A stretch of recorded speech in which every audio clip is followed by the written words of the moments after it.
everything's going to be just fine. Everything's going to be just fine. Amen. I imagine you've had people say that to you. Maybe you've said it to other people. I don't find that particularly helpful because sometimes things are not just fine. And even when some things maybe will be fine, everything, probably not going to be fine. And sometimes we try to do our best. We seek to be faithful, to embody goodness and what's just and right, and still things aren't fine. Or sometimes they're even harder because we've tried to do what is good and just and right. And I imagine Joseph in our story from this morning might say amen to that. Joseph is number 11 child out of 12 of Israel, also known as Jacob. And you might remember from last week, we were talking about that importance of the firstborn. So when you're number 11, are you expecting to be at the top of the heap? No. So that's not how it normally works. And yet, Joseph and his baby brother Benjamin, in the story it says the sons of his old age, and I think, well, sometimes there can be people who mellow out as they get older, more grandparent energy by the time these two come along. But also maybe what's not there is, in the story itself, but that we saw earlier, is Joseph and Benjamin are the children of Jacob's favorite wife, Rachel, the one he really loved the most.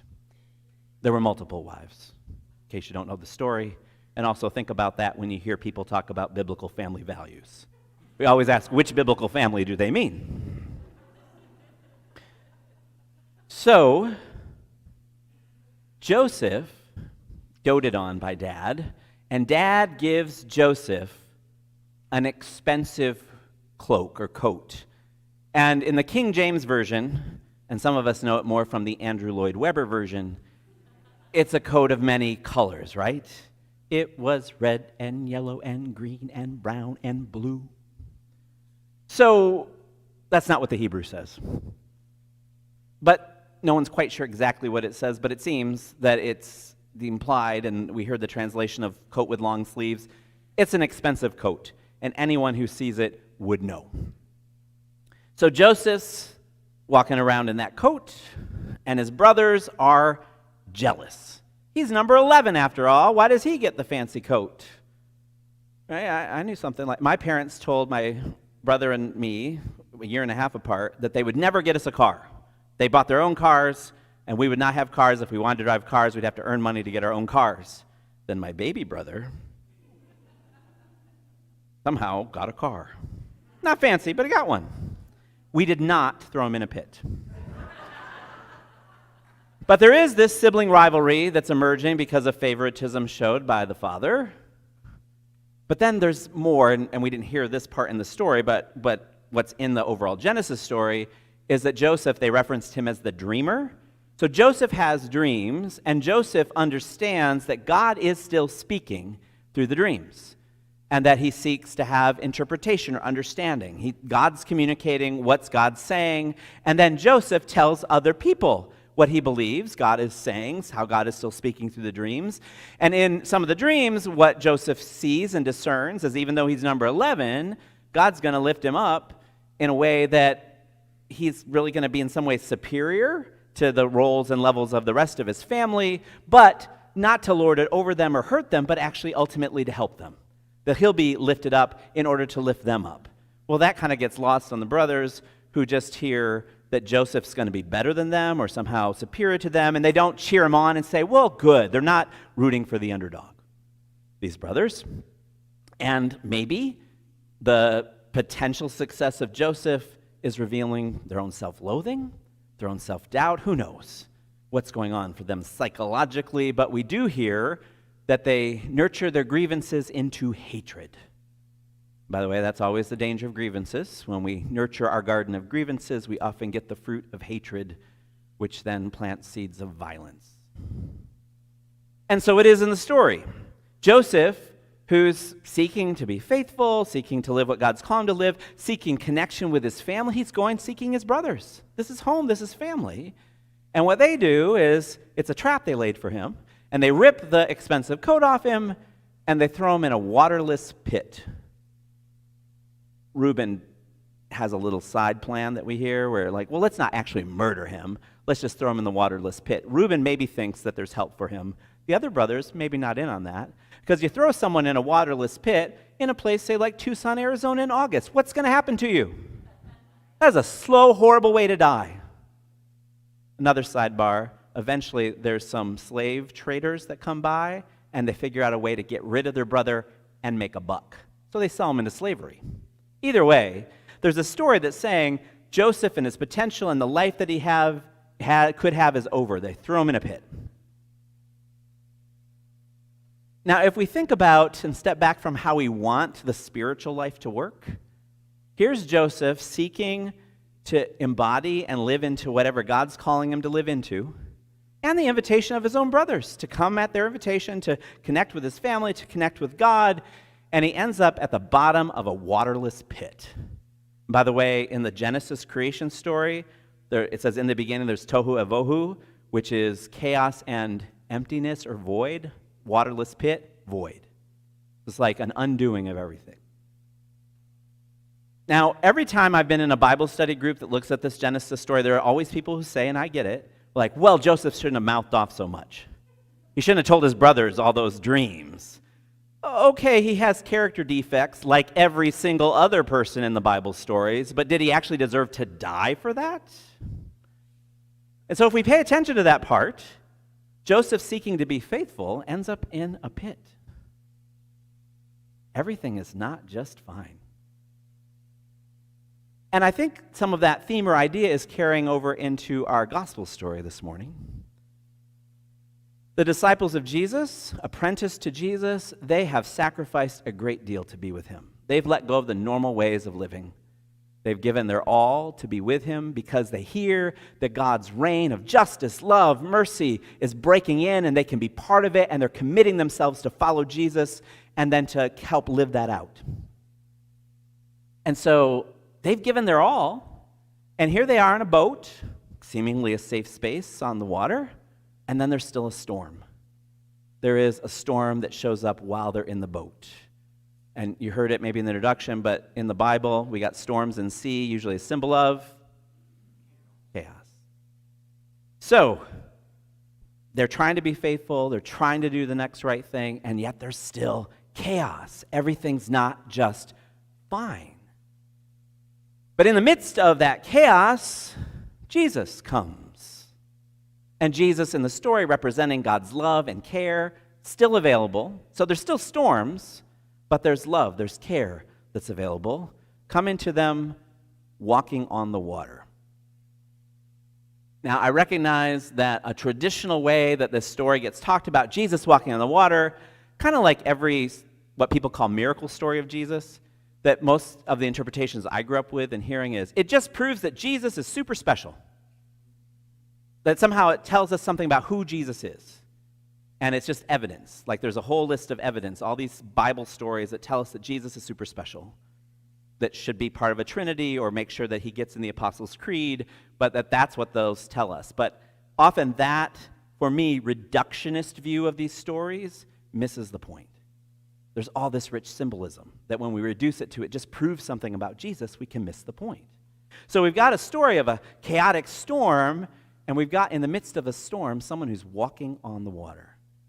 And I believe that this is a symbol in the story of Jesus who breathes in the breath of God, who is buoyant, even in the storms, even in the chaos. When I think about, right, if you're a child and you're learning how to float, what do? Right? Take in the breath, take in the air. That helps us be buoyant. So I think about the word for spirit is the same as the word for wind and for breath. Jesus, buoyant in the spirit, is revealing in the story that even though, yes, there are storms and things can be hard, there are ways to move in the storms. There are ways to tap into creativity even in the chaos.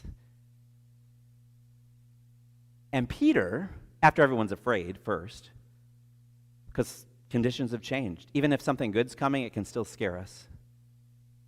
Peter sees what Jesus is doing, and Peter is apprenticed to his rabbi. And what that means, to be apprenticed to your rabbi, to be a disciple of a rabbi, is you're going to do what your rabbi does and know what your rabbi knows. So that's what his rabbi's doing. And Peter says, well, you say the word, I'll do it too. And Jesus first, hear this in the story, get out of the boat. That's risky, right? I'm sorry, there's a storm. Is there a way to do what you're doing and still hold on to the boat? So there's this invitation to risk.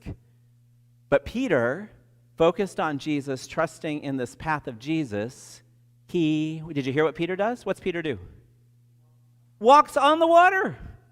Which, by the way, is a little evidence that walking on water is not just proving Jesus is special, because who's doing it? Peter. So Peter's now buoyant in the Spirit, following in the way of Jesus, not consumed by the chaos, moving in the ways of creativity, even in the storm. And then there's a shift. Peter's attention shifts. And instead of focusing on Jesus, we notice he focuses on the storm. And then he starts to sink. He starts to sink. And so as Peter starts to sink, there's this idea in the story that he's become one with the storm, perhaps. There's this idea that we are what we pay attention to. We have that phrase we learned as kids, you are what you eat, you are what you consume. Well, he's consuming storm. And there's a sense of becoming one with the storm. It's sort of like if you swallow the water instead of the air, you start to sink. And so that's the picture. He's starting to sink, becoming one with the storm. Except, bless him, Peter, who could be stubborn, who could think he knows all the answers, who could just say, well, I shall go down bravely. Peter cries out for help. He shifts his attention back to Jesus. And it says Jesus reaches out his hand. Precious Lord, take my hand. And Peter becomes buoyant again. And Jesus says, in the translation, O ye of little faith. But there's some thinking that that's maybe a term of affection. Oh, little trust. Oh, we trust. Like sometimes your trust is small, but he still held his hand, and he's buoyant again. He's connected with Jesus, and he's buoyant in the chaos. And for me, these are helpful reminders, because there can be this idea that if we're doing what is faithful and trying to live what is just and caring and compassionate and good, that things should go well. But we can still end up in the pit, and there can still be storms. And then we're reminded, well, what do we do? What do we do? What do we do when everything's coming undone? And here's a story where here's what Peter does. We sang the song, woke up this morning with my mind stayed on Jesus. I think about being the path of Jesus, with mind and heart on this path that helps us breathe in the breath of God, that connects with the energy of the Spirit, that helps us to be buoyant in the storms. Jesus learns that way, and so he's lifted up, and so therefore Jesus can reach and lift someone else up. And there's this picture when we are attentive to the Spirit, to this way of Jesus, we can learn ways that we become buoyant even when it's hard, even when it's difficult, even when we've been in the pits. And then we, buoyant in the Spirit, clearer and grounded, that we can then also lift up others. There was a woman talking with me last year, and she had noted that after a slew of releasing Supreme Court decisions that she said seemed to take more rights away than give them, after more footage of the war in Ukraine, after her son was having to leave his rental because inflation was so high he could no longer afford to pay the rent, after a friend was diagnosed with cancer, she said she just felt overwhelmed, like she was going under. It just felt like too much for her. And she said that she was on a walk with a neighbor and mentioned just feeling overwhelmed and named some of these things. And the neighbor said, everything will be just fine. God is in control. And she knew her neighbor meant well, But she thought, if God's in control of this, what? Why would God do it this way? I don't know about that. And so she thought, maybe this isn't the safest person to share this with. And she kind of kept to herself for a little bit about how she was feeling, but then in her own prayers, she felt this kind of stirring to ask for connection with another friend, and they had gone to lunch. And they were sitting there having lunch on this patio outside, she said, and she told this friend about how she was feeling about all these things and feeling overwhelmed. And that friend said, oh yeah, it's so hard. Me too. Some of us read a book recently by Rob Bell, saying one of the most important sermons, so to speak, is Me Too. And then the friend said, one thing that helps me is turning off my cable news and not doom scrolling. And the woman said, what do you mean doom scrolling? And she said it's that thing where, whether it's on your phone or your tablet or your computer, where you find this story and then you scroll to the next story and the next story and you're down this rabbit hole of doom. And the woman said, I pushed back and I said, wait, I don't want to be ignorant though. Ignorance is not bliss. And the friend said, no, I'm not suggesting that. But we have choices about what we give our attention to. And so yes, I know what's going on and I give some time to that. But I also make sure to offer gratitude, to pay attention to what's beautiful and good. She said, I'm sitting here with you right now, and I am so thankful for our friendship. I'm thankful for this food. I'm thankful for these mountains we see in the distance. I am so incredibly thankful. And I'm thankful for people who I know have done and are doing good work even when it's hard. And she said, that helps me. She said, is it all right if we do something? And the woman said, what? She goes, can I just pray with you right now, just here at the table? The woman said, I felt nervous because it was past the time to say grace. The food was already there. What are people going to think we're doing? She said, but her friend reached out and took her hand and said a pretty simple prayer. And then the woman talking to me, her eyes kind of just looked in the distance and she stopped talking. And I said, and? She said, I know I shouldn't be surprised, but it shifted something in me.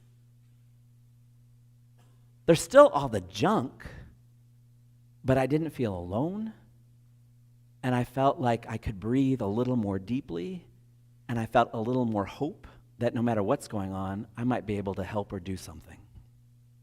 And then she looked at me and said, do you think that's Jesus-y?